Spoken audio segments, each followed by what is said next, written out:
I have multiple friends who are just like, I will not hire you if like you say this is your dream job because you will be sorely disappointed.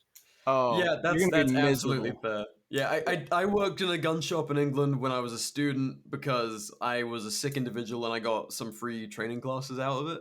Like I Yeah. did some long range courses, and the shop manufactured suppressors, which was cool. And the guy was a gunsmith, so all those things were cool and worth it. But otherwise, like, holy fuck, the amount of times someone hands you a gun. Is this loaded? No. Okay. Oh, a round, a live round. You fucking mug.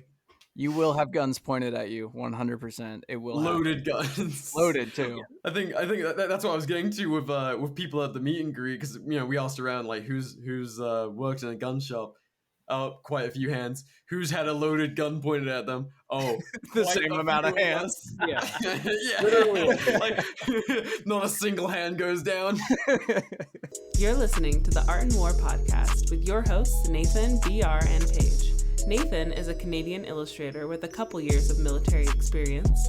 BR is a British anarchist that moved to the States. And Paige is a lifelong artist based in Washington. All three are passionate shooters and community builders. Together, they run the Seaburn Art Page. Enjoy the show. Gone through all of the good material for a cold open, so we can either be redundant and repeat ourselves, or we can figure it out. I did some good bits. And they're in the toilet now, and if I say them again, it's going to be forced. Yeah, we're all just gonna be sitting here like, oh, yeah, again, Nathan. So I guess the world will just never hear those good bits. I mean, dude, I have like 8 jokes that I just cycle at ad infinitum, so it'll probably happen again at some point. But yeah, guys, we just met up, the 3 of us in person, and we did gay things. Yeah, I guess that's as good a start as any. Hello and welcome back to the Art and War podcast. It's myself, BR, Nathan, and our camera guy, and his debut on the show, Phil. Hello. He's our Micah, if you will. Yeah. I was saying video content that we always put out all the time.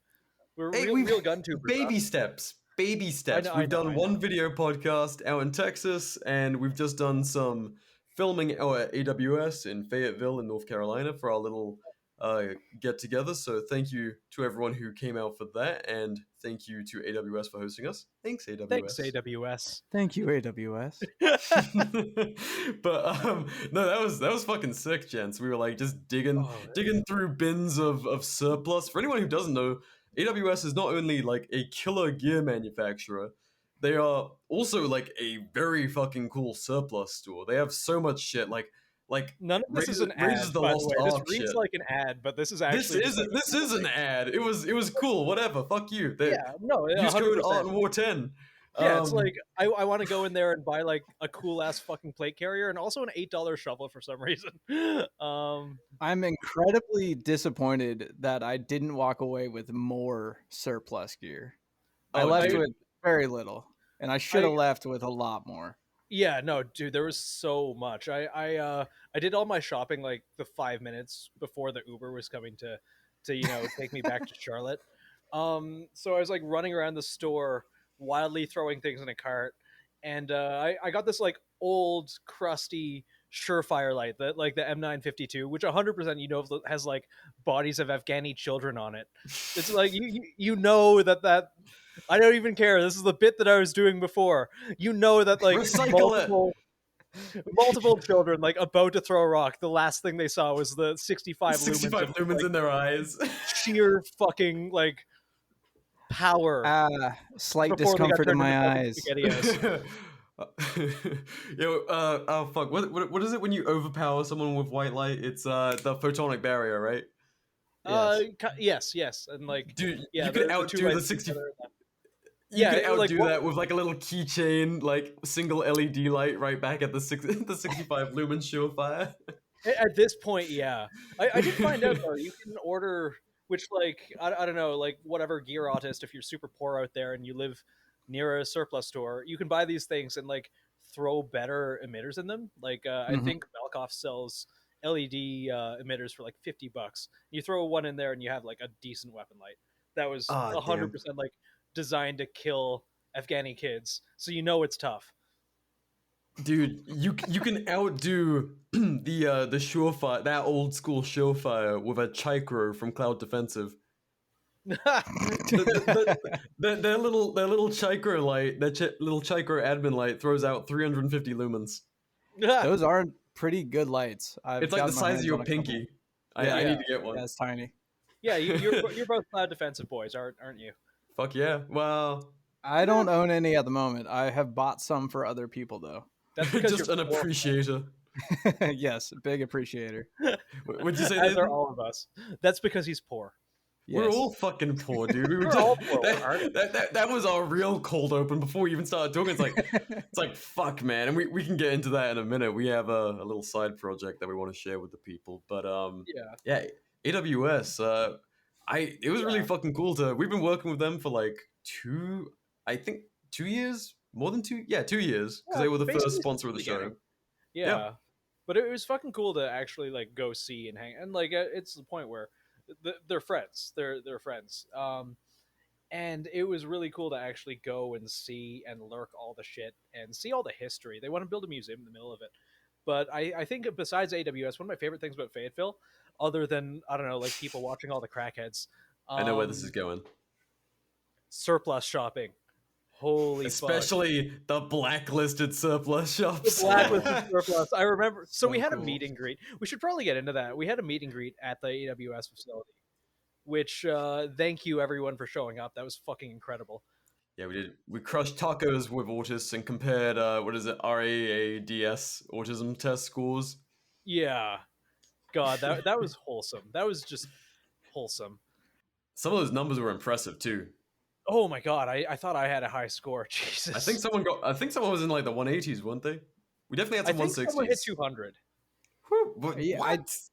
I don't remember basically 200. like I definitely remember 180s for sure. Yeah. No, that Wild. was not to out him too much. He's a great guy. Nate, which I find really funny. Should we censor his name? No, whatever. It could be me. Who knows? I'm also an 8. Yeah, just talking about myself. I took it again. Now I'm at 200. Yeah. Oh, so Pup coming in. Oh, doggo. So the audience is aware of your guys' scores. I don't know. They're not aware of mine, right? Oh yeah, what did you score? Because I got 62. Nathan got 140 something. Mine was like a measly 31. Brain damage, brain damage. Team brain damage. It was 150. Yeah. But yeah, we had a decent turnout, shooting the shit with the lads. You know, signing shit. Yeah. I love how we just got onto like 4 different topics. All of our stories got derailed. But yeah, signing shit was fucking weird. Like, I don't think I've vandalized things for people before, but it was never like BR. It was just like someone was like, hey, write something dumb on my mag or like write something on my sticker or some shit at like 2A rallies, but it was never sign this. I was like, okay, well, this is gonna go to my head immediately. Yeah. I have actually signed stuff in the past. That's weird. Oh yeah, shit. I forgot about that. Phil, the former hardcore boy. Yeah, back when I was in a band. I didn't sign a lot of things, but there's a couple legends in Phoenix who like get signatures from literally everyone. So I have signed a few things. Fuck yeah, Arizona hardcore scene. Yep. Yeah, see, Phil's lived like a way cooler life than us. That's why I wanted to get you on. I was like, we just chat shit. We're a couple of like. have both of you are expats. Like that's big. Well, that's what I was about to get into. I was about to say we are just like former Commonwealth boys who like guns and have spicy opinions. Yeah. True. Now, I wanted to get you in front of the camera, especially as now, like, whenever we go out to do shit, like, in front of the camera, I say. In front of the mic, I guess. Yeah.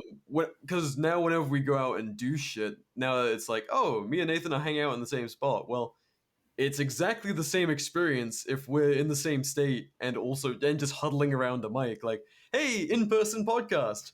And it's just audio. It's like, what's the fucking point? But now it's a whole new world, gentlemen. You can see us getting up to shenanigans. Oh, fucking the Tech 9 internet. Oh god, I want that thing. I really want a Tech 9. That thing was dog shit. I want to shoot it out a window. What happened to it? We were supposed to take it to the range. It went back to it's like the AWS gun. It went back. Gotcha. I had a moment of panic when the Tech 9 just disappeared. Yeah, just it was gone randomly. Yeah, so AWS for some reason, like after we were done eating tacos and we were like the evening progressed from eating tacos to banging Ghost energy drinks, which holy shit, I'm so sensitive to caffeine. They were just like, oh yeah, you guys want Ghosts? And it's like, oh, this is a bad idea, but fuck it. Yeah, they keep a thing of them stocked 100% of the time. They're really good, and I hate energy drinks. I am not a fan of pissing rocks, but oh dude, I was drinking like 3 or 4 a day. Definitely did something awful to my kidneys. You're gonna get gout again. I'm going to get gout again. Or some other worse thing. Yeah, well, I already have goat. I'm going to get like turbo goat. Return of the goat. We never got into the hang on, the Tech 9. We're jumping around too much. Yeah, it's like we're all hopped up on Ghost right now. Problem when all of us just got back from a trip and we're all really hyped about it. Yeah, dude. I mean, it was a sick fucking trip. So like, I don't know how we're gonna hit every single thing. We're gonna forget something, but the Tech 9, the Tech 9 was it was the whore of the get together. Like everyone had to go. Everyone fingered her. Oh yeah, they certainly did. And like, I don't think I've really ever handled like. There's been a few times at gun shows, like the gun show we went to out in Appalachia, where I think we all. That was fun. We all fucked with a Tech 9 very briefly, and we're like, ha, Tech 9. But I've never actually had one without, I think that one was all, locked up and shit, so you couldn't really test the trigger.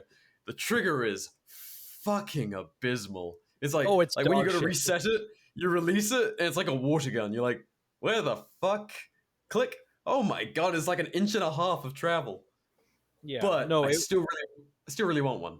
I still really want one because there's something just like abysmal about it that I feel like I need. I feel like it's one of those things that you have not because it reminds me kind of you know like East County guns in Idaho. Probably fucking not because it's in Idaho and you guys are. Why the fuck would I be aware? Because they're cool guys. They're I'm sure they are. That's nothing against them. I have never even been to Idaho. Well, that sounds like a personal problem, and it sounds like it's a personal problem. I'm working on it. Well, they have, and it's my favorite thing. They're so fucking cool. They have like an A-team battle van, and inside it, in a magnetic holster attached to one of the seats, there is a high point that the slide has been milled. Yes. The right side of the slide has been milled, so you have to turn the gun to 90 degrees. Yeah, and there's a holosun on it. Oh. Like a Holosun 407K. It is the best gun of all time, and it barely works. Like it flickers. That's the new meta.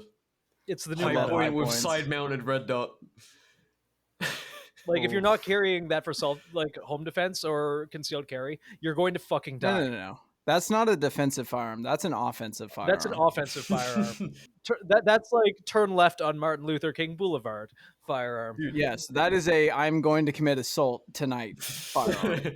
And it is premeditated as fuck. I don't know against who, but someone is getting assaulted. Yeah. Fuck 2 world wars with a 1911. You want like 10,000 turf wars across the US. That is truly tried and proven in combat. Much like the Tech 9. Yes. Segue back to the Tech 9, which is a visceral firearm. There's something just like evil about a Tech 9. You're like, this thing. That thing comes out, we know why it's evil. Yeah. My mind runs back to Childerberg and that experience. To something else not on topic. No, I mean kind of on topic because like it's part of this general conversation of like someone comes along with a dog shit gun opinion. I have learned to just like agree with it. I agree. Don't trigger the autism, just go along with it. Go along with it and like vehemently agree and add more dog shit ideas to it. Yeah, like we were talking about this, the caliber thing. I don't know if we talked about this in the Childerberg episode. I don't think we did. We didn't. Yeah, like we're at Childerberg, and everyone's drinking. The Discreet Ventures guys shows up. We're quite a bit into moonshine at this point, and I'll leave it at that. Actually, this fucking random guy comes over, and he's just like he looks like Ed Gein kind of a little bit, just like, you know, the rapist glasses and the facial hair. Oh, come And on, this like, guy's nice. yeah, he was nice, but he comes and he He like did trip we're over your all, tent, in fairness. Like, he did trip over he my was tent, fucking fuck that guy. plastered, and he just destroyed your tent walking across Yeah. it to join the group discussion. It's my fault for having like a French F1 tent held up with paracord, but Yeah. I that thing can't was a believe you trip slept. hazard. Did it stink? Being French? Actually, no, it smelled like baguettes and unissued then. like, yeah, warm croissant. Fresh But out yeah, the oven. he sees all the gun people, and he's like, comes over to us, and he pulls out this like old 357 Magnum, like this stainless thing, and he just goes like, I don't know why you got, and I'm going to paraphrase. I'm a bit of moonshine deep. I don't know why you guys got them, you know, nickel plated polymer pistols. All you need is a 357 Magnum, and he's, you know, talking about and Ethan, the Discreet Ventures Ethan, looks at him and he starts getting in this passionate argument. It's like, well, the caliber wars are over and they've been disproven. This FBI statistic showed the efficacy of 9mm and the like shot placement's all that matters. And I'm just like laughing my ass off, just agreeing with Revolver Man. I'm just like, no, he's right. What are you talking about? This guy is awesome. He's figured it out. I don't know why we don't all have 357 Magnums. And I think by the end of that conversation, I don't know if I convinced him, but I definitely got him to do like a big think about sanding his iron sights off to make the gun faster to draw, and cutting the trigger guard off to make it faster for him to pull the trigger. And I was just adding like bullshit idea after bullshit idea on like as many awful FUD bullshit things. And because I was agreeing with him, he's like, yes, that's a great idea. I got a Dremel at home. Yeah, you guys thought that the whole musket guide was a one-off. No, this is just the future. We will only dispense bad advice going forward. I don't know what the fuck you're talking about. It's excellent advice. I believe in all of that. Smooth bore is the future. Untraceable, no background checks, big ass bullet. Oh, dude, have you read the copy Man makes pasta good points about the and I kind of want to do it. I want to do a fucking thing on it where like the naval warfare drive-bys where everyone's shooting black powder. Yes. Yeah. I think Wait, what is this? Yeah, it's like kind of a naval warfare copy pasta. Yeah. Oh yeah. It's hard to. We won't be able to quote it here. We'll just have to send it to you at some point. Oh, yeah. Oh, it's one of those. Yeah, it's like a 4chan green text kind of thing. Yeah. Oh not politically correct in the slightest. Did you find it? Oh my god, it's so long. Oh wait. That's the Navy SEAL "You're Fucking Dead, Kiddo" one. Oh yeah. I mean that's classic. Yeah, I want like a black powder gun. I think like Max's muskets. I like that guy. He's convinced me into like getting a musket, but I want to put like a quad rail and an RMR on it, like a Surefire. We're continuing the theme of like absolutely just verboten guns, like the Mosin with Mitch taped to fucking what was it, hammer to? Yes. He had a and I think he was using like orange caution tape. He taped an optic to it, and I think it was a Night Force. It was an expensive optic. He did the who makes the hammer optic? Leopold. Leo. I think at one point that how do you pronounce it? I don't know. I think it's Leopold. Leopold. Yeah, sorry, I didn't mean to cut you off there. No. He put that on at one point, and then I think the Night Force was also on it. There's that video of him running up, taking a shot, and fucking bailing, like running away. Like he swore up and down that it was shooting 1 MOA accuracy. Of course he was. Of course he was fucking with me.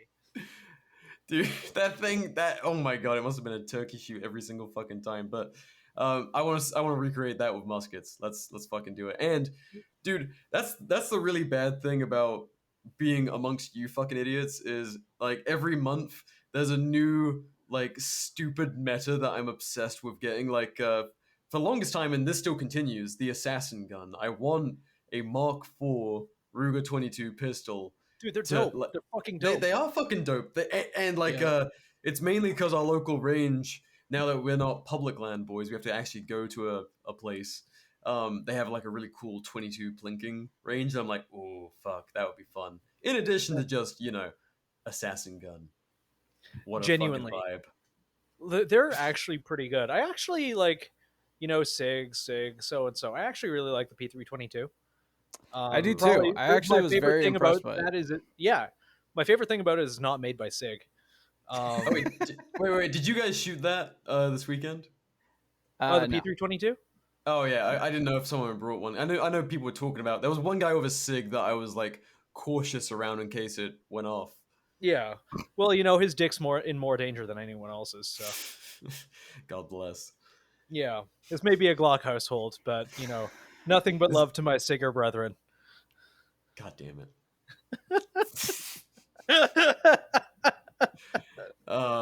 What's up, my Sigga? My disappointment is immeasurable, and my day is ruined. Oh, fuck it. So, last thing on the Tech 9, there was a period, like, because everyone was handling it, there was a point where it just kind of disappeared at the end, and a few people had left and were like, oh my god, did someone just pick up the Tech 9 and just you just out hear the front sound of AWS? Walk away. Right down the road. That wouldn't have been surprising in Fayetteville, but... No, absolutely not. Dude, fucking... Just the ATM next door was sketchy as fuck. I was like... dude, watch my back while I pull cash. Yeah, BR didn't even have to ask me to watch his back. He just like went to the ATM, and I was like, "All right, time to post up security. This is a hole." But it was like a whole like you are peeling back, and it's like a whole moving. Exactly. Like that entire area around AWS looks like a war zone. Like that gas station, I was surprised there was anyone alive in there. Dude, if anyone is really carries in Fayetteville, they are dead men walking. Actually, like what's area? Murchison Road, the old dirty Merc. It's a scary area. I think I mentioned last time I was there, and this is 100% a bit that I've probably done on this podcast. Oh my god, old man Nathan tells the same old story. The same old story. I got an onion tied to my belt. I'm packing up the car to drive from AWS to you, actually. And like I have a very generic looking silver laptop, and I'm putting everything into my trunk, and I see what I can only describe as like the crackiest of crackheads, like ripped jeans that are way too big for him, no shirt, crackhead body. Is he like wilding out doing some like freeform dancing? He is running down the street, like limp running, holding a laptop that looks exactly like mine. Almost engaged a moving target. I started going after him, like, because like who is this man? Clearly high out of his mind on like every drug known to man, carrying a laptop that looks exactly like mine. Then I realized my car had not been tampered with, and I just saw my bag. But to this day, I really wonder, who was that man, and why did he have a laptop? Was he on his way to do his taxes? Was that just like his style? Probably. Was he actually a CPA? I'm sure whatever he's doing is productive, and he's definitely. I wish him the best. Definitely has nothing to do with procuring more narcotics. Oh no way. Dude, I'm sure like half of the narcotic procurement is due to surplus shops in that town. I've never seen. Yes, we're finally back in the surplus. Yes, I have never seen so many surplus shops in my fucking life in one place. There's so many, and I love them. They're great. Like you want like some a of them weird are charging out the ass. Yes, but some of them are charging actual surplus prices. That was the first time I've seen real surplus prices in a long time. Like, camo pants for $15. Like, yep, as it should be. You don't see that anymore. No, dude. Yeah. The blacklisted place we went into was actually really fucking cool. They were blacklisted for selling like spicy things like pecs and restricted items, right? Yeah, and so. It came up in the meet and greet. And immediately the first response was like, "Oh, really? We need to check this place out." Yeah, it's like, tell us what it's called so we don't go there because it's blacklisted. And that's bad. That's disgusting. Where? Yeah. But yeah, we went there and it actually had stuff at like surplus prices. Nothing spicy that I found. I think you have to say a certain password or something these days. But yeah, they had like a box of BFAs, which the fucking dumbest thing, because obviously everyone who's ever done like any kind of basic training or whatever, and you go out and you take, you know, your little LARPing photos in uniform when you're like, you know, a little baby faced private or whatever, or officer cadet, and you have a BFA on the end of your rifle and it kills your cool guy pics, or if you're out, you know, doing pre-deployment training, whatever. But I was like, fuck, I didn't know you could own BFAs. I've never looked it up. I just saw a box of yellow and red ones. I was like, fuck yeah. It's like $10 or something. Yeah, I'm now going to purposefully ruin my LARPing training pics with the BFA as a civilian. But no, I don't know why that's hilarious to me, but it is. And so I had to fucking get one. It was $5. Like, that's ridiculous. I should have got a yellow and a red one. I just got a red one. Yeah, and you got like a Naruto's night vision mount too for like 15 or something. It was 30, but at the minute, I'm still cheap. Yeah, it's not bad at all. I'm a fucking poor boy, and so you know, the whole reason I have an airsoft bump helmet is just because of the way me and the Arizona boys trained. Was, you know, a couple guys had dual PVS 14s, and so they could take one off and share it with you, you know, if you were doing Firewatch or whatever the fuck, and or just have 4 guys with monoculars instead of, you know, duals. And so just so I could fucking host that instead of having to take their sweaty ass helmet size to their, you know, bobblehead size skull, I could have my own setup and start to practice wearing it and moving with it and shit. But it's a fucking airsoft bump. The mount sucks dick. It's disgusting. So I'm gonna rip it off and put an actual mount on it until I'm a real boy with a real bump helmet. Yeah. I'm going to say something kind of controversial, and I know that there's this whole fucking thing like, oh, American made, buy American made. There's no fucking reason in this entire goddamn world that a Team Wendy exfil carbon should cost $600. Like, there's no reason that any bump helmet should cost $600. But it's None. the very best. Support Hillary's re-election campaign, goddammit. It's made in Ohio. That's not Ohio doesn't exist, therefore it cannot be manufactured there, therefore they're lying. Yeah. Like, I truly think like bump helmets are one of those things that is insanely inflated. I definitely got, and I didn't really realize this until later, I had my old Team Wendy exfil carbon. Like, I got it on essentially a Craigslist comparison. That's wise. So someone listed it at like tactical helmet, $100. We'll take trades for fitness equipment. So I traded him like 2 15-pound dumbbells. That's insane. And the best business deal of all time. A roommate had left behind years ago. Like, not even a brand name one. Just it was there. And later on, I'm like, oh, this is a Team Wendy exfil carbon. Okay, like this walked off somewhere. Yeah. God bless people who steal from military bases and make things accessible to us lowly peasant civilians. You guys do God's work. Unironically, yes, they fucking do. Someone please get me an Engel. And now we're gonna get investigated.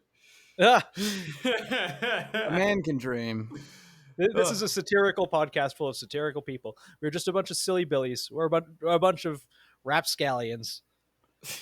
On a completely unrelated note, I recently learned M855A1 is completely legal for civilians to own. Yes, it is. You didn't fucking know that?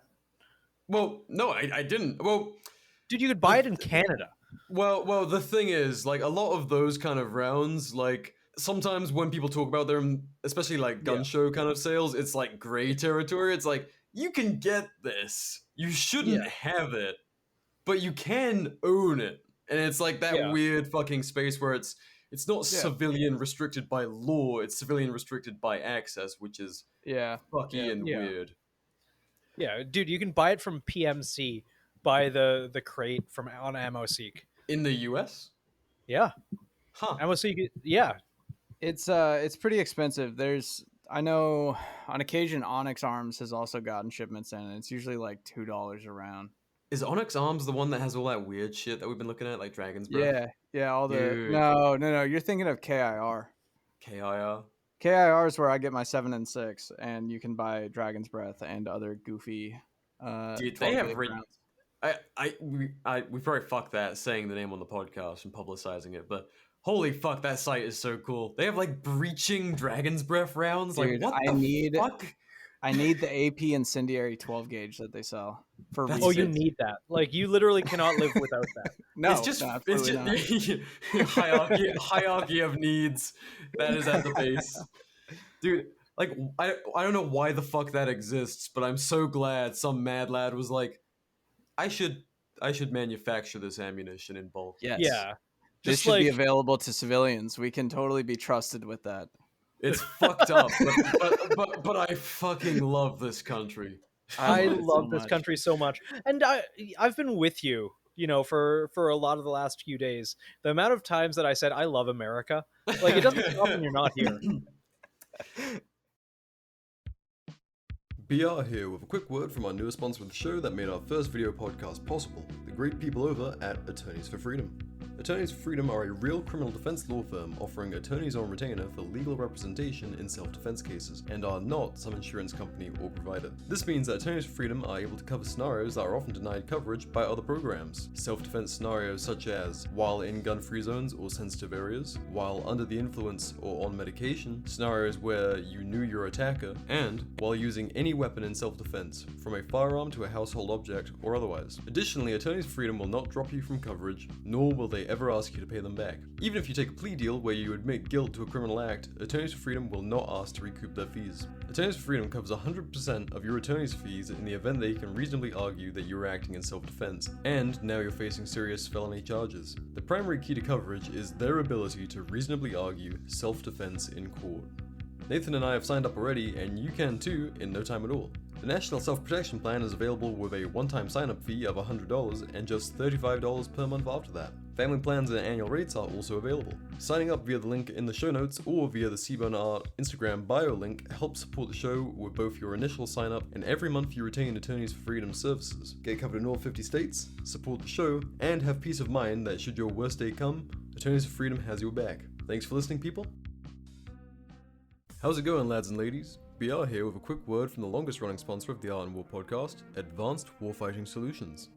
AWS have been making tough as hell gear for decades right here in the US in North Carolina. Nathan, myself, and thousands of others run that gear through the ringer and trust our lives to it, whether that's LARPing in the woods or dragging kit through war zones. AWS manufactures many great packs, pouches, plate carriers, and our personal favorite, the SMU Operator Belt.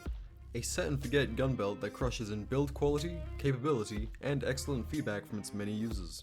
We are tough on our gear here at Art and War, and the SMU takes that treatment in its stride. Though already at a sweet price point, you can knock $10 more off your SMU belt with the code ARTandWar10 at awsin.com. The code and link to the AWS website can be found in the show description. Thanks for listening, now let's get back to the show. Like, it's probably been a half dozen times today.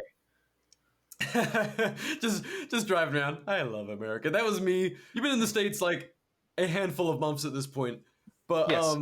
I remember kind of having the same thing when I first got here. I've been here like around 5 years at this point, and maybe my first 8 to 12 months here, like driving to work. I had a car where I couldn't play my own music, so I was just listening to fucking like regular ass generic country where they're singing about fucking their dead dog and they're going down the bar and all that fucking bullshit. Not like outlaw country, like solid country, like bullshit generic country. Like bless the USA and flag waving and all that. And I just had a fucking shit eating grin on my face. I was just like, I love this country. I love this country so fucking much. Carrying my brand new stock Glock I rescued from Cabela's with a Punisher plug in it. I didn't put it there. It came with that. It just came with that. I ripped it out immediately, but yeah, like I had that very much like just cathartic everywhere I went. Every little thing I did that wasn't like Brit Bong Eurotrash bullshit, I was like, man, this country is fucking sick. I love it. I remember the first time I went to a gun show down here. It was in Maine, and my friend sent me a message being like, yeah, it's kind of funny. I don't know. Like, you probably won't like it. You came really far just to see this thing, and I'm thinking of leaving. And I go in and just fucking Wonderland. There's like like MP5s for $1,500. There's all sorts of just like the coolest things. There's always that one guy selling USB sticks full of 3D printer files, and the other guy selling solvent traps who may or may not be a Fed.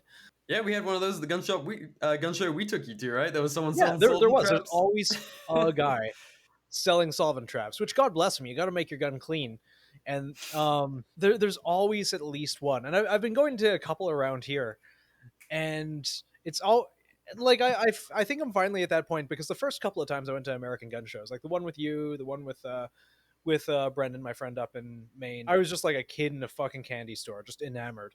And I've gone to a couple down here. I'm finally starting to see like, oh yeah, I get why gun people don't like this, but I still really like people watching, so I'm going to go anyway. So my favorite experience, you got to go to the big gun show in Phoenix at some point, because they have a whole separate building that is entirely NFA items and machine guns. Are you talking about Crossroads of the West? Yeah, Crossroads of the West. They have a completely separate building. It's all machine guns, suppressors, short barrel rifles, short barrel shotguns. It's that's fucking awesome. That's I awesome. fucked up. I never went in Phoenix, just because I go into the 2A culture over here, and the common sentiment is like, oh, gun shows, fuddy, overcharged, like nothing cool there. The rest of that show sucks. The rest of the show is not worth it. So it's like just a museum, basically. Go in there and drool over the NFA stuff. But all those guys are selling. So if you're an SOT, or you like, a lot of them have transferables. So like, you can buy all that stuff. You just can't. If you got 15 grand in your back pocket. No, dude, if you got 40 grand, you can take an RPK home that day. I mean, you gotta have an SOT for that, but you know. The one thing between us and our dreams is an SOT and $40,000, gentlemen. Yes. Dude, I want that. I want an RPK. I really do want an AK of some kind, you know. Now I'm down here. All we could get in Canada were those dog shit Norinco ones. And a lot of people ask, like, oh, why didn't you bring Canadian guns down? It's like, why would anyone want to bring Canadian guns down? They're awful. They're awful. Well, is there even any legal way to do so?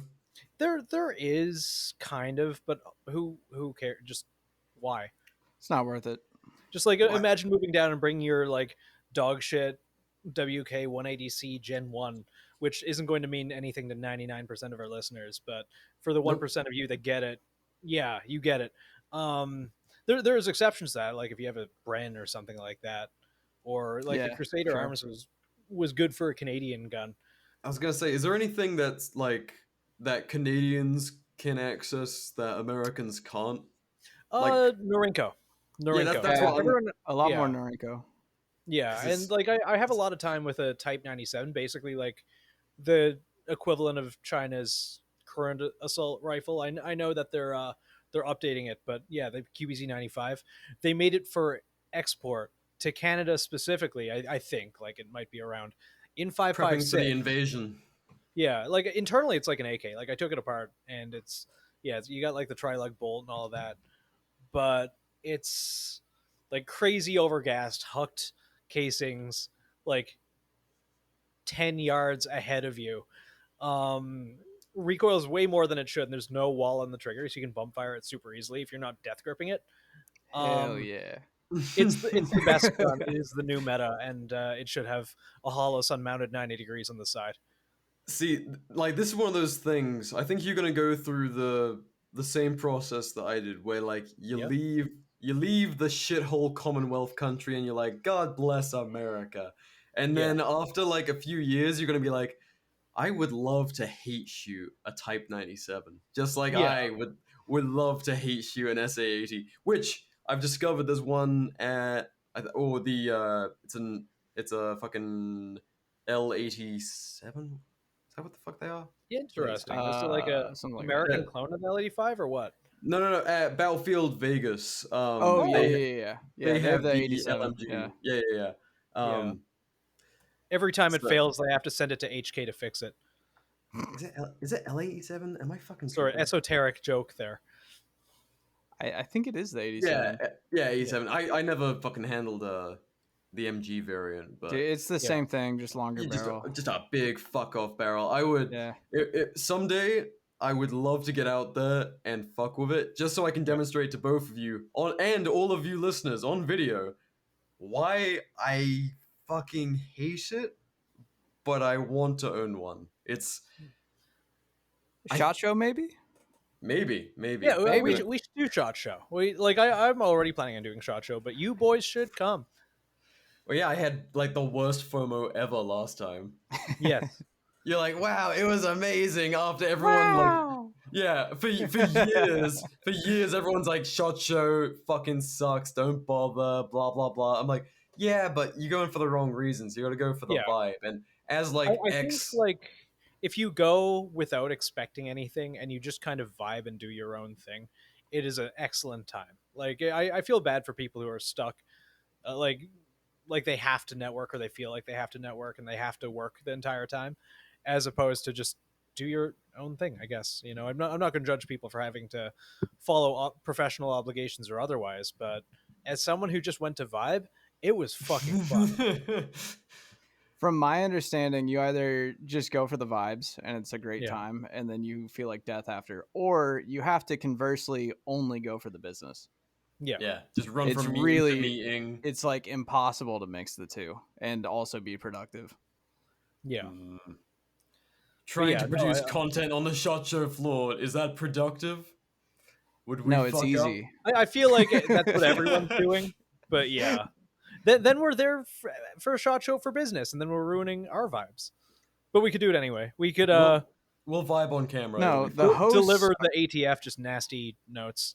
the hosts are there for the vibes. I'm the one who has to be there for the business. Guys, Fuck you, Phil. guys, we need content. We have Gentlemen, 5 minutes so far. Funnier. You have to be funnier. How do you were grabbing like a few random clips of the meet and greet, and Of course. you started filming one time, and Nathan just, oh no, it was when we were shooting actually after Yeah, the next yeah. day. Like Nathan was doing a killer job of being an instructor and like just like Being very no- professional. Oh yeah, very professional. You look. Actually, in some of the photos, it's funny. You look like grizzled and so Dude, fucking. you look like such a Who? former 10th group dude that's been teaching for like 20 years. Yeah. It's hilarious. You, Me? The Are you photo- fucking serious? In some of the photos, yeah. Yeah, the photos from the shoot in North Carolina after the meet and greet. Like, there's some Dude, photos in there. You look I am not so an instructor fucking by tired. any means. I appreciate you guys saying it. You The walked one us. video that went up was like me fumbling a reload and just jacking. I have to was on air. I have to on air apologize for that because I No, so you're fine.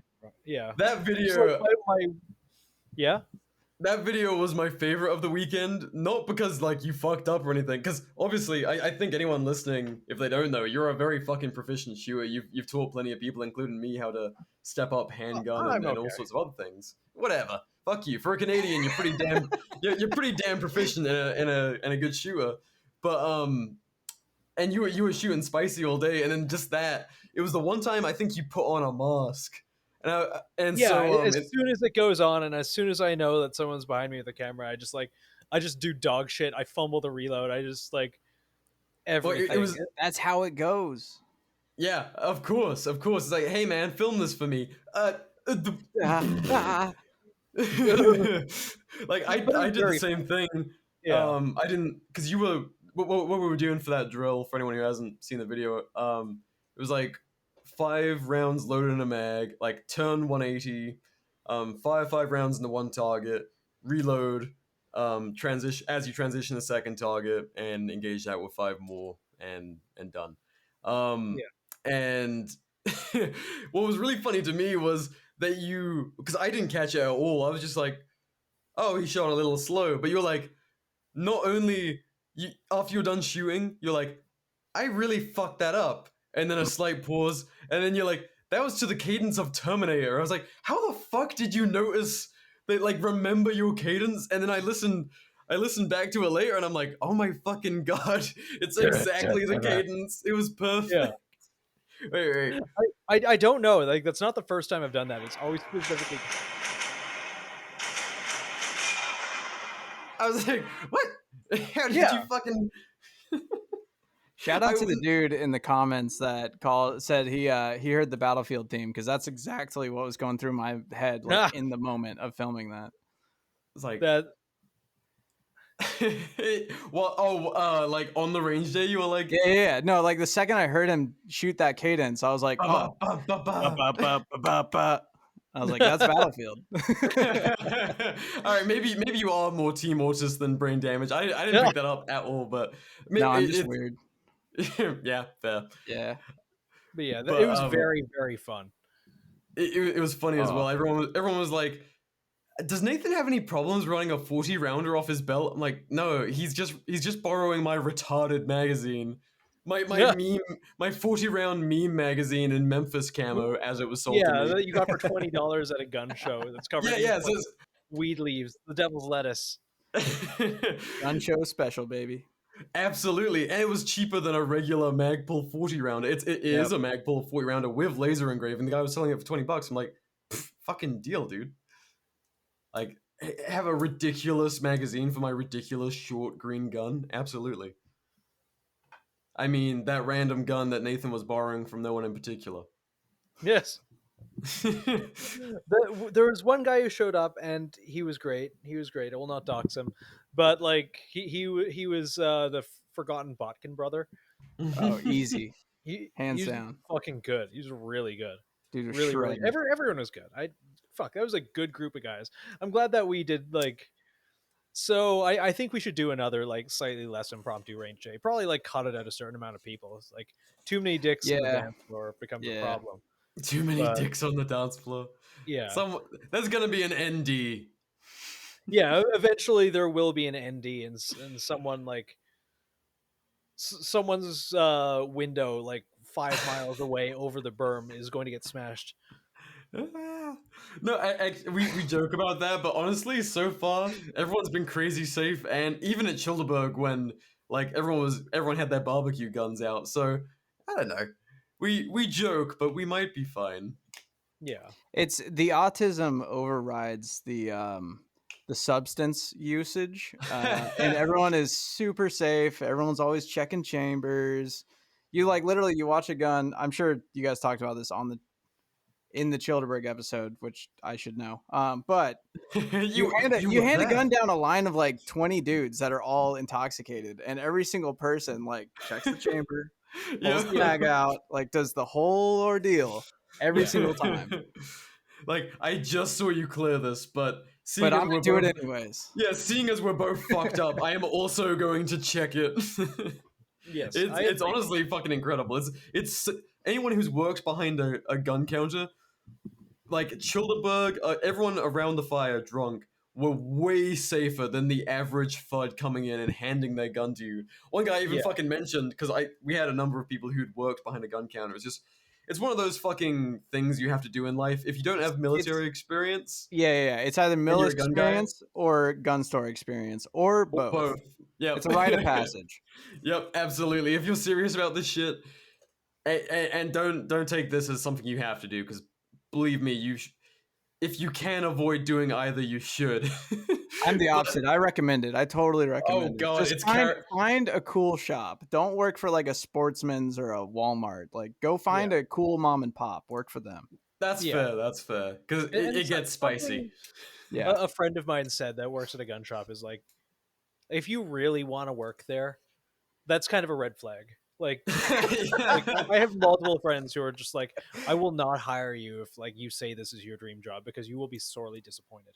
Oh, yeah, that's absolutely fair. Yeah, I worked in a gun shop in England when I was a student because I was a sick individual and I got some free training classes out of it.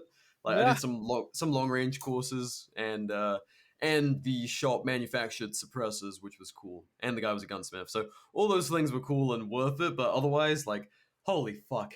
The amount of times, someone hands you a gun. Is this loaded? No. Okay. Oh, a live round. You fucking mug. You will have guns pointed at you, 100%. It will loaded guns. Loaded too. Yeah. I think that's what I was getting to with people at the meet and greet, because we asked around like who's worked in a gun shop. Quite a few hands. Who's had a loaded gun pointed at them? Oh, quite a amount of hands. Yeah, yeah. Literally, like not a single hand goes down.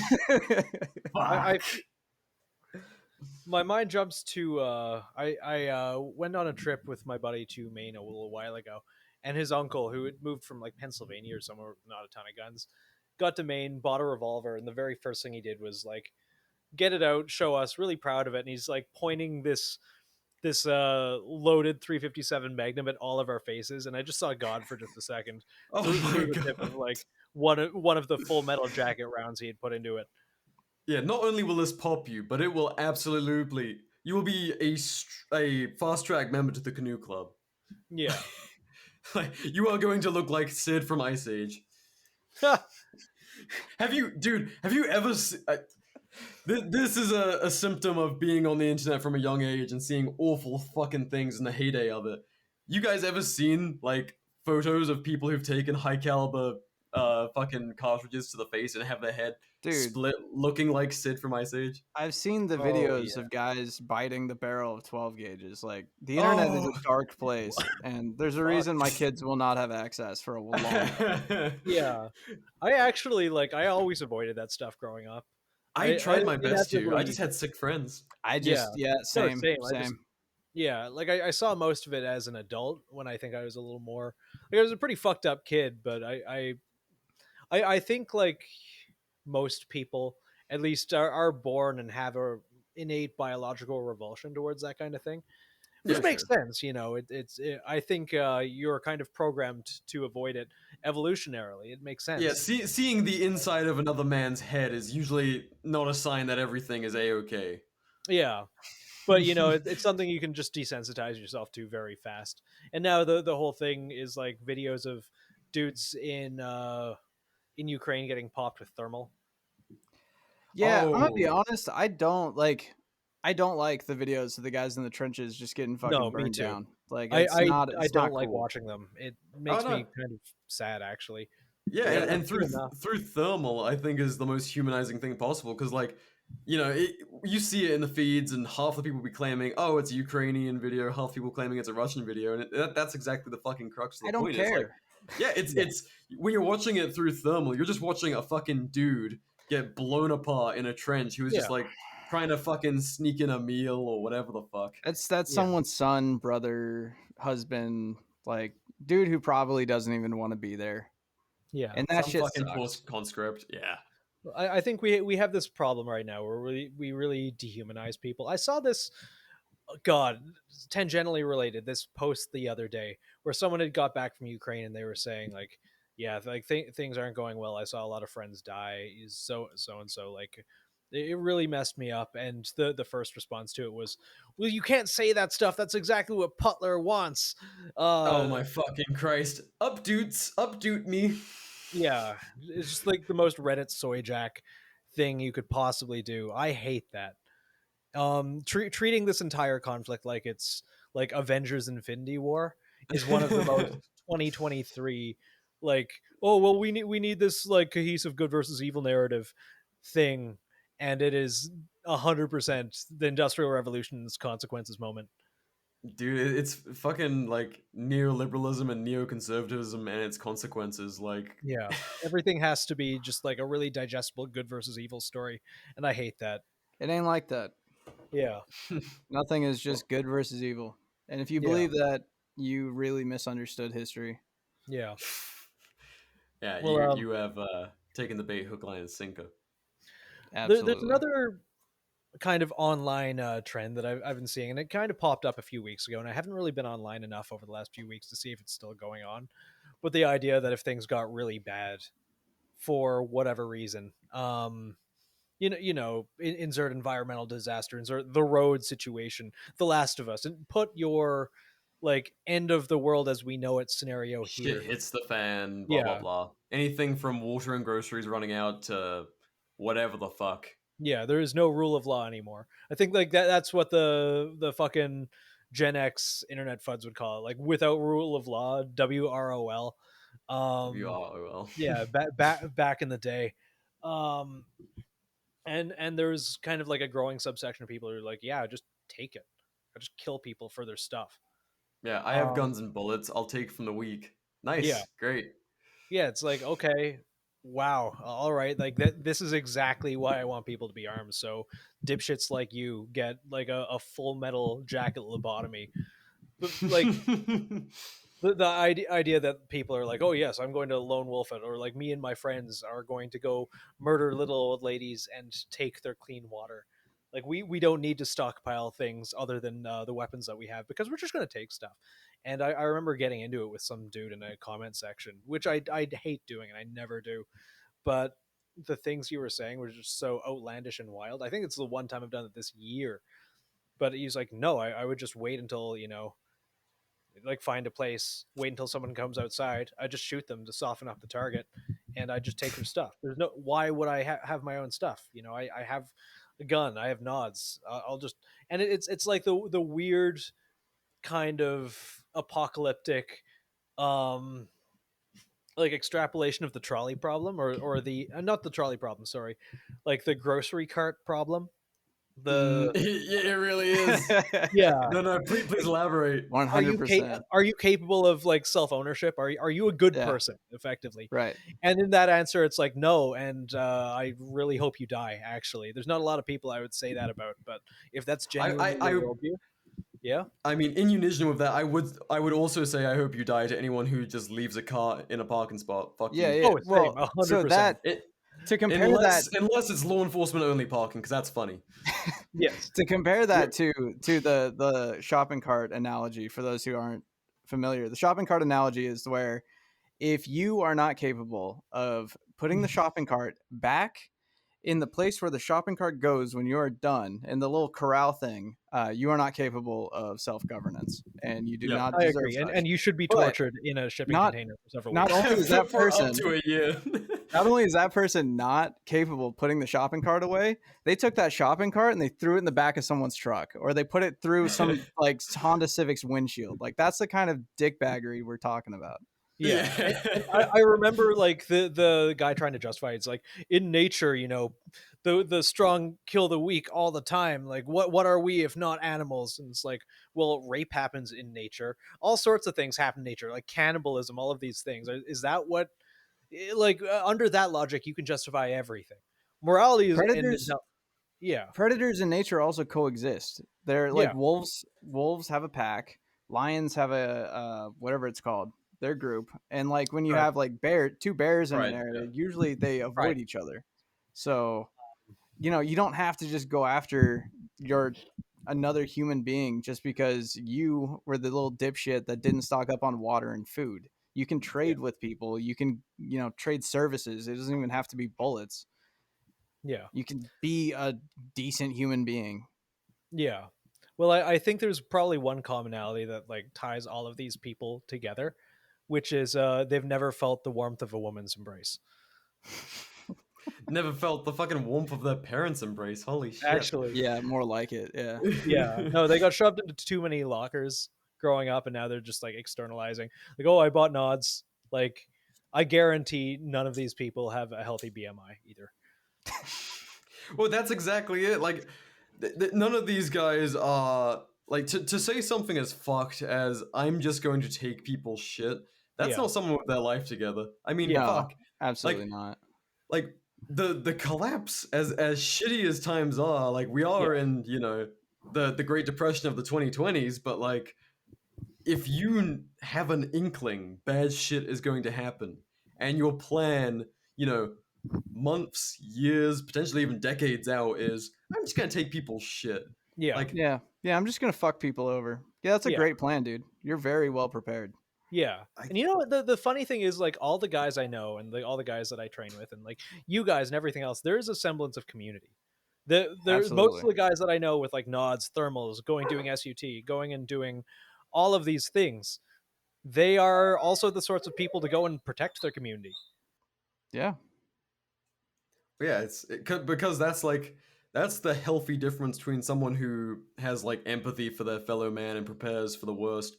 And like, not to get into like sheepdog kind of stuff, but like genuinely, if you're not going to step up, then who the fuck is? And that's kind of the mentality always, is like, well, I want to be prepared so I can protect my loved ones, and same for you guys, and not to be a burden on my loved ones, and not to rely on anyone else to have to shelter and protect me and all that kind of thing. It's like, no, I'm responsible for me.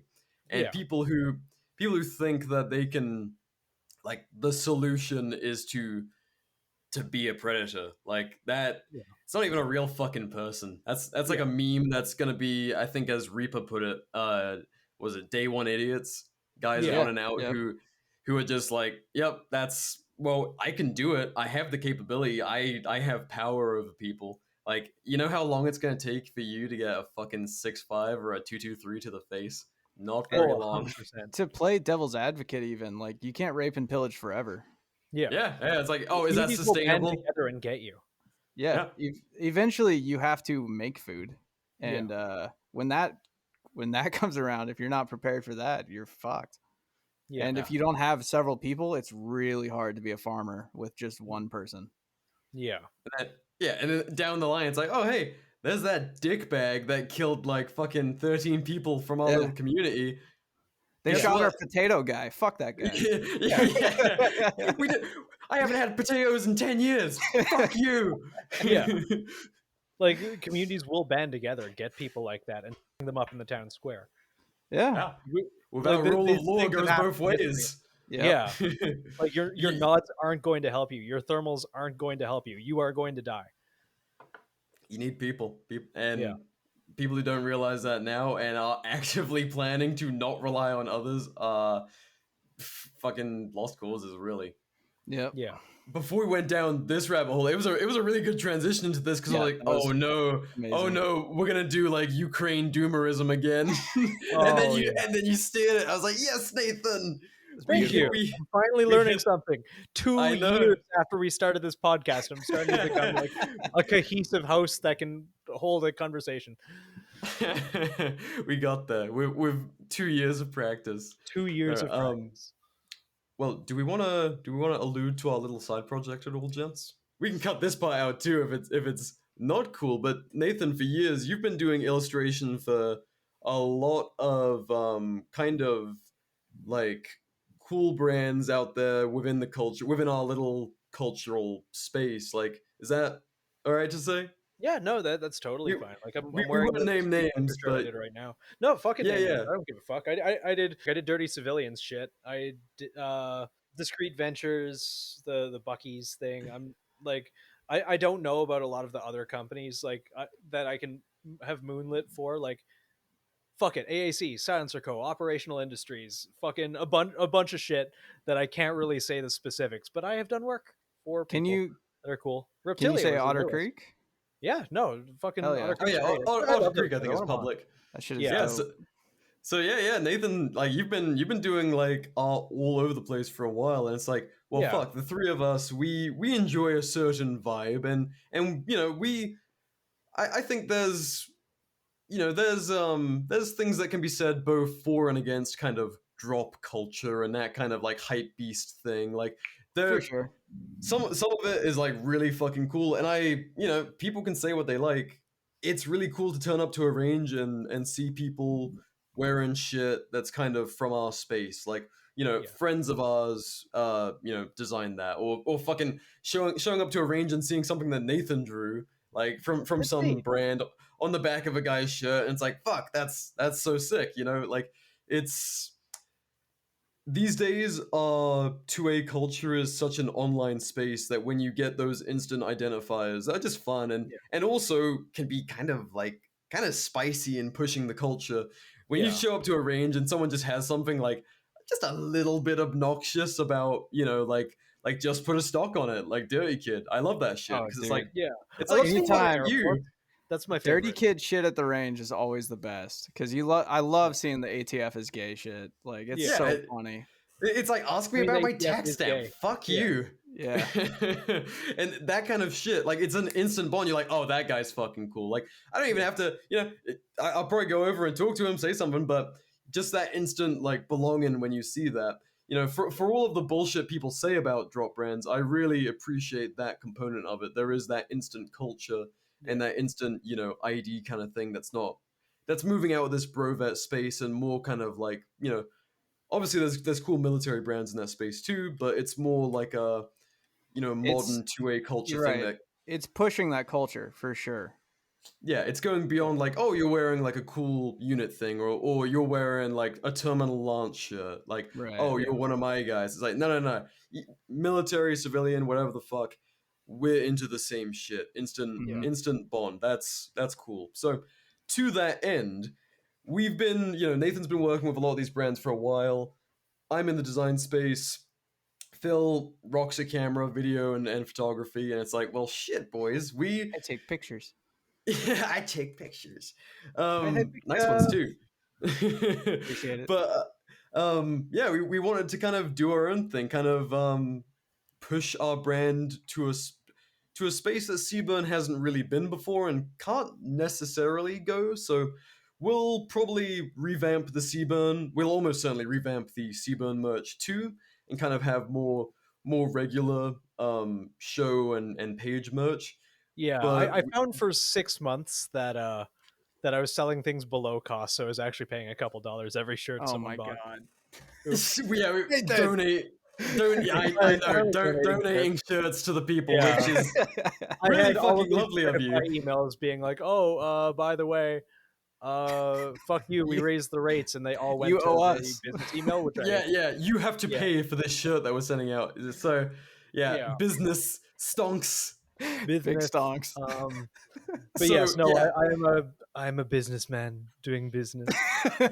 Doing business. I was losing money on Shopify. Losing money, plus the hosting costs and everything. But so this is something I actually like. So the first design we have is very fun.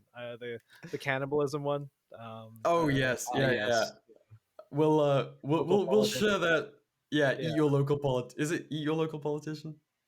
Eat your local politician. Yes, paid for by the Committee for Ethical Cannibalism, and I have a design for a tickle your local senator in my head, which I think has legs, and I'm going to do it soon. It's time. It's time. But yeah, so people keep an eye out for Propaganda Proliferation Task Force. PP.TF.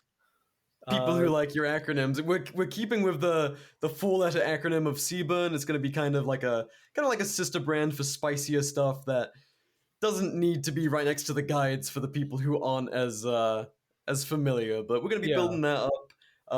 You can follow it on Instagram. That'll be tagged in the there'll be a link to it in the show notes, and we'll probably tag it in the episode too. So that's on Instagram. It's PP.Task Force. If there's a way to remember it easily, it would be PP like your penis. PP Touch Force. So PP Touch Force. PP Touch Force. It's my favorite. We should probably secure that username too as a backup. Yeah. PP Touch Force. That's the shit posting page. The shit posting page for the shit posting brand. But Lucas to fucking destroy our brand that way too. But yeah, we're starting to roll that out. It's gonna be fun. Kind of a new creative outlet that's, Seaburn is a great place to inform, and we can have fun with kind of the guides and stuff. It doesn't always have to be, it's very rarely serious. But this can be a little bit more unhinged, and that's gonna be unhinged it will be. Absolutely. Yes. And I mean, if I see someone rocking a Eat Your Local Politician shirt at the range, like, my fucking man, I will buy you some ammo. Absolutely. Honestly, half I will touch your pee-pee. Was to make a sticker to put on my on the back of the Prius. There's a really insufferable van in my area that has like Save Kids, Not Guns, Bernie 2016, like 1 billion stickers on it. And we'll go to the inverse. I'm not saying that Save Guns, Not Kids. Yeah, I'm not saying that someone should sticker bomb that and see how long it takes them to notice, but someone should sticker bomb it and see how long it takes them to notice. This is satire. I'm not advocating for vandalism of someone else's property. This is a verbal meme. Yes, this is is a comedy show with absolutely no instruction. Exactly. And no educational value. Yes. Definitely not that. They park like a dick, so I don't even feel bad. I'm not sure when we'll do our first release, but we're poor, so we're figuring it out very quickly. Yeah. Bills need to be paid. Poor boys. Poor boy gang. Yeah, we should find a and maybe I shouldn't be talking about the logistics online. I think for this we don't go with Printify. We actually go with like a dedicated American side producer, so we can one, we're supporting business here stateside that is aligned with us, and two, we actually make things to order to pretty high quality. There's So some pretty cool people in the space now that do that, Yeah. so we can definitely make that happen. It justifies the drop thing because everything's made to order. Yep.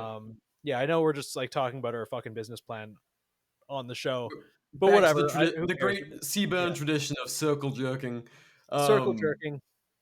Jerking ourselves off on the air. You ever sit in your hands until they fell asleep, and then it's called a stranger. The stranger. Yeah. Well, no, I never had the patience.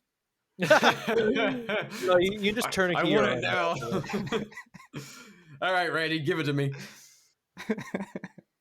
Fucking but yeah, so we'll probably start off with like a few smaller ones to kind of see where we go. But yeah, sky's the limit, boys. Help us buy groceries, and in return, we will give you unhinged things to piss off your local RSO. Help us make it to things like SHOT Show. VR needs to buy nods. Yes, both need to buy nods. Yeah, we both need nods desperately. That is a need, not a want. Help fund groceries come second. RPK. Transferable. I know a guy. Based. Well, enough circle jerking ourselves off about Propaganda Proliferation Task Force, PP.TF. We have anything else we need to get into before we go, lads? Thank you guys, everyone who showed up to the AWS meet. It was fucking awesome getting to meet all you guys. I guess I never told the story about how I ended up in North Carolina and kind of how this whole thing came together. It's an interesting story. I don't want to talk about it. We got like 20 minutes. Yeah. This is actually like the coolest thing I think a group of guys has done. So there was a bachelor party. The guy who was getting married is a listener of the show, and he's probably listening to this. And shout out, Nate. You're a cool guy. We love Nate. We love Nate. We love Daryl, who kind of planned the whole thing. They got together and they got me to go down there as a surprise, and we did a weekend of training in the mountains. And it was the coolest fucking thing. It was like CQB, there was radio, like set up a full ham radio on a tree out of just scrap metal, and talked to a guy in Colorado. What? You had a guy out for that? Yeah.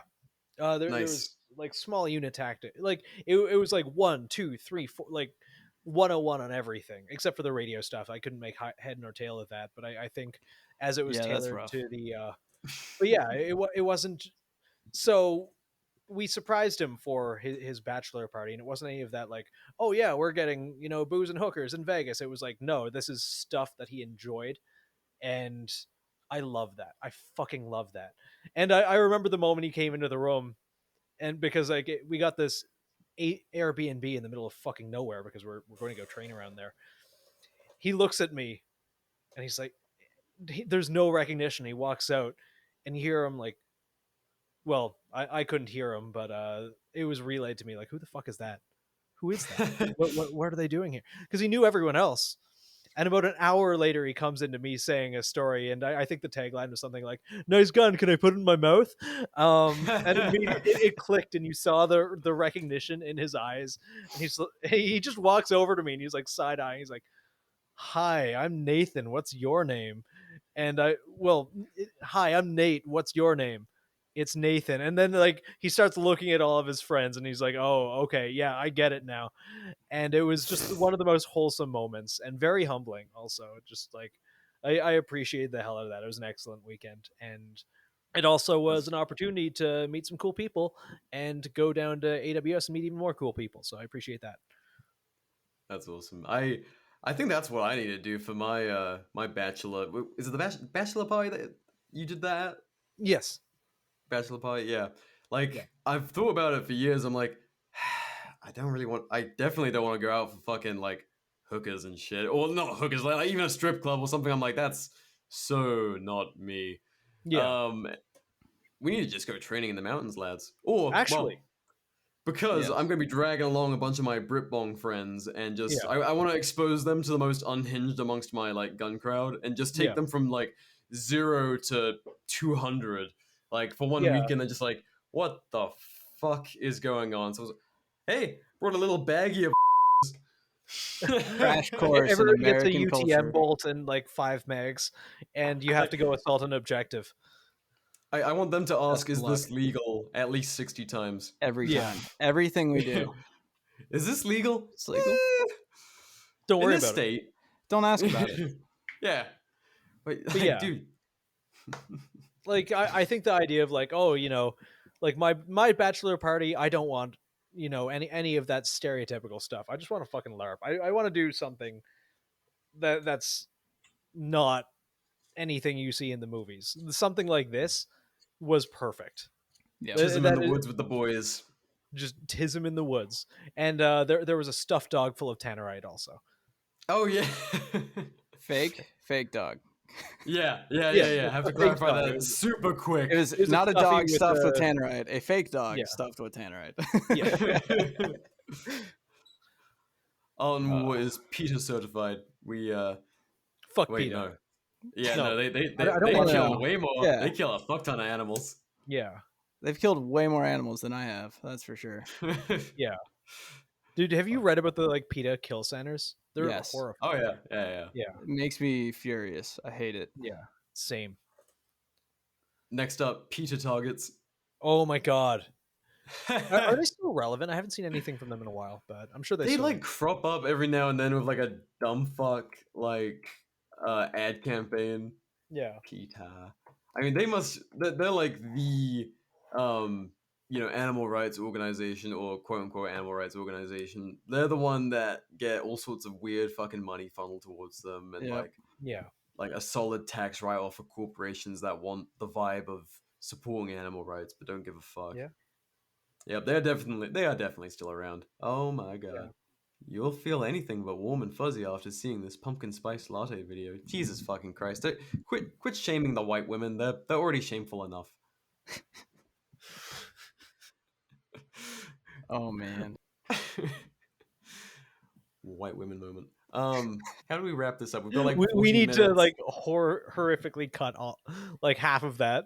So Just the autistic laughing.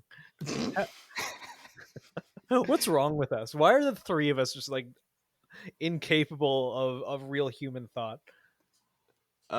Brain damage and tism. I mean, Yes. I can make some shout outs to close us out if you want. Obviously, like BR, cut out names if they're not allowed. But I really wanted to say thank you to Anessa, Jacob, and Cannon for hosting us last weekend. They were Yes. the best hosts we could have asked for. Oh, Oh, fuck yeah. dude, they were It wonderful. was Yeah, an we- amazing we- time. I think all their names are okay, but we should double check. Yeah. Yeah, the AWS folks. Yes. They are perfect, and I appreciate them a lot as hosts and friends. Yeah, that was do we get into midnight CQB practice? Not midnight tennis. Oh, the Whiteclaw CQB around the AWS house. Yeah. That was fun. That was a lot of fun. We can end on that because that was fun. So Yeah, I want your opinion. I'm going to be biased. So, like, last time I did any kind of CQB, and it was like literally one fucking weekend of CQB practice, I was clearing mock Irish villages. That's so I fun. shit you fucking not. There's a training ground in Britain called Stanta. All like I don't know if it's an acronym. It must be an acronym. Yeah, it is an acronym. Stanta, full caps. And they have like mock Afghan villages and mock Irish villages to this That's day. so fucking funny. They're waiting for the Troubles to come back. They really fucking are, dude. They really fucking are. They're like, yeah, let's keep those around. And Yeah, so it's like the that's, last territories that we have. Let's keep them. yep, that's where I learned. I did like an absolute like by the seat of my fucking ass crash course through CQB like Yeah. 6 years ago. So fucking when you were like, let's do CQB, I'm like, oh my god, I'm gonna make a fucking disaster of this. And because like watching people do that stuff, you know, it's all, oh, this is so sexy and high speed and stuff. But as we've discussed with Jared, it's very much like kind of high speed, aggressive, common sense problem solving. Like Yeah, it's like a math. it's like a flow chart. Like if blank, then Y. If blah, then whatever, and Yeah. just flow through like doing that again and again procedurally while following like kind of principles and shit. However, I was getting my refresher about 4 or 5 White Claws deep. Same, and actually. I'm and surprised. at 1 a.m. Yeah. Oh, I don't think it was 1. I think it was like 2:30. Was I a cohesive instructor? I don't know what the hell I'm doing. I was just No, you were. That was the thing, though. That's Like, surprising. um, Probably I've done so- like 70 hours of Kill House in the last few weeks, which is kind of funny. I really wanted us to. I really wish we could have filmed this, but it was a bit of a. We weren't Yeah. ready for that kind of pressure of like trying to be entertaining and doing it. Just running through it was fun.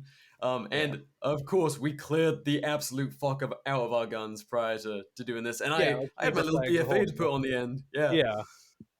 So yeah, we were doing like some. It was basically all 3-man, like going through doorways of various sizes. No 4-man because Phil is a lame ass and went to bed. He was the only sober one and was like, nah, you guys can keep it. Yeah, we needed rear security. We needed rear security, and you buddy fucked us there. Dead men walking. Yeah. But no, it's because we were going to the range the next day, and we're like, yeah, let's just drink until like 3:30 a.m. prior to a full range day in the sun. Oh my god! And let's do sun. Holy burnt the fuck out of you, buddy. I only got I was wearing hero sleeves for the day, so I got my fucking like the top of my wrists burnt, and then I just had the most glaring. I still do the most glaring watch tan. Oh, a lot of people had like big old safety glasses tans too. It's a good look. We were a really rocking crowd after that fucking day in the sun. We spent the whole fucking day at the range. It was excellent. It was excellent. And we had a few. We were doing like mostly very basic drills, like we were talking about earlier, like kind of transitions. Bill drill, like transit. The one that I really like because it forces the most manipulations into the shortest time, the shortest round count, is like 2 rounds rifle, 2 rounds pistol, reload both. Yep. Yeah, that was a bit of a mindfuck order of operation. Yeah. Like, it's like, what am I doing? What is my purpose? Yeah, I like that. I like that. I had a lot of fun, and I really like teaching. I'm not good at it. I have. Yes, you are. You're better than you give yourself credit. Like you were genuinely before the camera turns on. Before the camera turns on. As soon as the camera turns on, I turn to dog shit.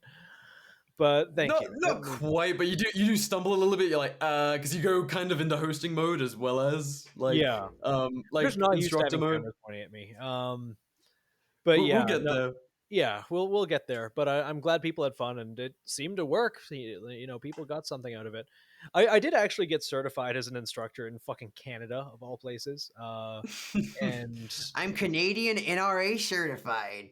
It was a Silver Corps Range Group or some shit like that. Oh, and my it was God. the fuddest FUD bullshit of all time. But that's just Canada.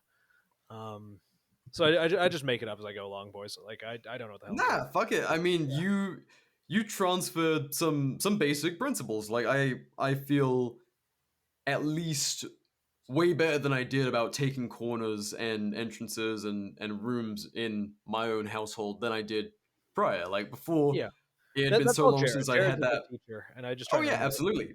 And the real sign of a good teacher is when a student can then teach someone else. And obviously, there's probably going to be some Chinese whispers going on there.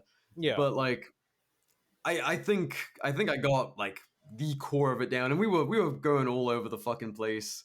As you said, you're like, this is like day 7 stuff. This is day 2 stuff. We're just jumping around because obviously 5 White Claws deep, and just fucking around for funsies. But and I don't think I was. Yeah, I think I was 5 White Claws deep, but it was like spread out over many hours. So I was. Oh we weren't trashed. It was just there was a better time to do that, but it was a vibe. I think like just having the crash course. I'm now like, okay, this is not the fucking like, the way some people talk about it. This big confusing ballet that requires like super complicated problem solving ability. Like obviously the better at problem solving you are, the easier it'll be to be successful at it. But like I feel pretty good about going and taking some kind of class on that now because I'm like, well, we should talk to Jared about that because I think it'd be fun. And I'm down. I wish I could have made it up to Idaho, but fucking life. It will also help you with shooting competition. Yeah. Intent, yeah. wink, wink. Yeah. Oh, yeah. Fucking Phil shamed me via proxy. I don't know. For anyone who didn't catch on, I think it was last Schizocast. Nathan got a text. It's just from Phil, like, yeah, tell BR to shoot competition with me, and I'm like, I said no because fucking I'm an asshole.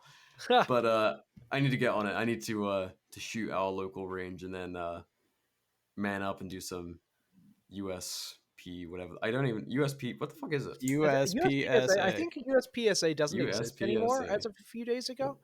What? But I don't know. What? Yeah, apparently the organization went under or something. I don't know anything about that. I just saw stuff. But I might be totally wrong. There's internet. That'd be crazy. I'm shooting a USPSA all the time. USPSA match this weekend. Weird. Well, I have no idea. I imagine it's one of those things where there's probably like local chapters and then an overarching body, but apparently the overarching body may have gone bankrupt or just like dissolved. I don't know. I genuinely don't know. Take this with a grain of salt because it's Ben Stoger. But 22 hours ago, he posted a YouTube video that is USPSA lawsuit discussion, and that's USPSA lawsuit. Let's see. Yeah, it's coming up with a bunch of U.S. Post Office bullshit. I'll be honest. I couldn't give a fuck. They don't let me use my QLS pork, therefore I will not go. As far as I can tell, most of the organization's run by volunteers, anyways. So so something probably continue come out of the ashes if it's official. Fucked. Yeah. Well, that's a weird note to end on, but fuck it. Yeah. Bill, give us some dad advice. Yes. Dad advice. Man. Dad advice. Ha! Got you, motherfucker.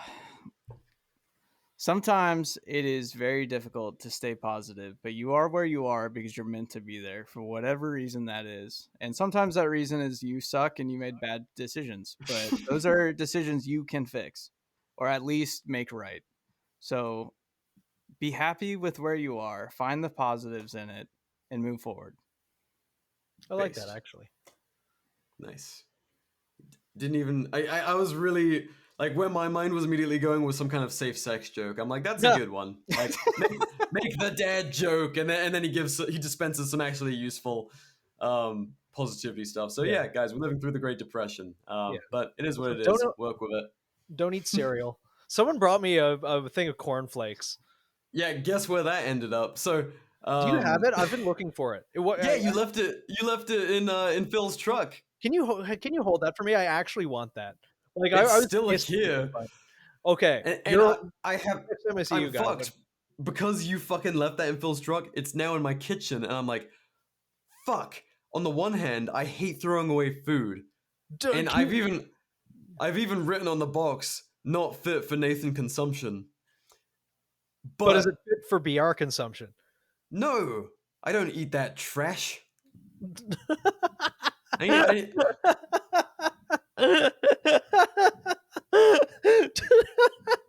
what are you gonna do with it? Hold on to it. I want it as a souvenir, please.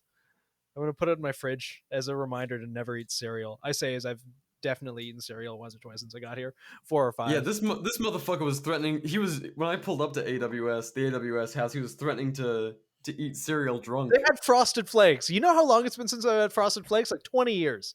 I can't believe. But they didn't have milk. The number one sponsor of the cereal hating podcast has Frosted Flakes in their house. Frosted Flakes. They had like 5 different cereals, and I ate none of them, I'll have you know, because they didn't have any milk, and also because I hate cereal and John Harvey Kellogg.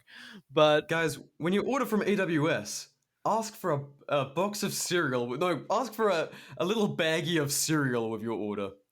I hear they do that if you ask really nicely. I wonder. I think this might create like a weird feedback loop. We're going to get a message from Vanessa like, "What the fuck did you guys do? Why did you say that? You fucking retards." See, we've stolen Garantham's dad advice, and now I'm stealing their primary arms, like bother them for candy bit. Garantham is my. If you masturbate during. Sorry, you're saying? It helps. Easiest wank of my life. No,